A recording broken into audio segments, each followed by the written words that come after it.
রহমতের নবী রাহমাতুল লিল আলামিন ডাক দিয়ে বলে, সাহাবীরা রে, কোথায় আমার সাহাবীরা? জলদি আয়, আমার আলকামার বাড়িতে চলে যাও।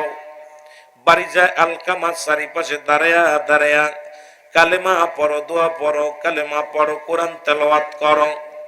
নবীর সাহাবীরা দৌড়ায়া গেলেন। রাসূলুল্লাহ বলছে, মানুষ যখন মৃত্যু শয্যায় সজ্জিত, তার পাশে কখনো দুনিয়াবি কোনো কথা বলবেন না, দুনিয়ার কোনো আলাপ করবেন না, কোনো ফাহিশা কথা বলবেন না। কারণ ওই মৃত্যু পথের যাত্রীর পাশে বসে বসে জোরে জোরে কালেমা পড়বেন, জোরে জোরে ইস্তিগফার পড়বেন, জোরে জোরে দোয়া দুরূদ পড়বেন। যদি ব্যক্তির কপালে কালেমা জুটে যায় তাহলে বড় ধন্য। আমরা তো মরণের সময় মাসালা হাউমাউ করে কান্দি, বড় গল্প করি, বয়া বয়া পাশে বসে গল্প করি।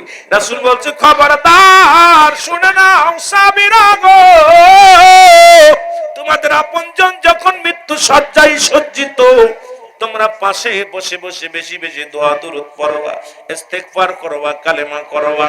মুসলমান আমার বাবারা, গভীর মনোযোগ।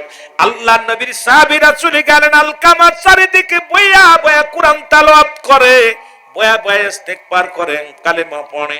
কিন্তু আলকামার জবান দিয়ে কালেমা বাইর হয় না, আলকামা কালেমাও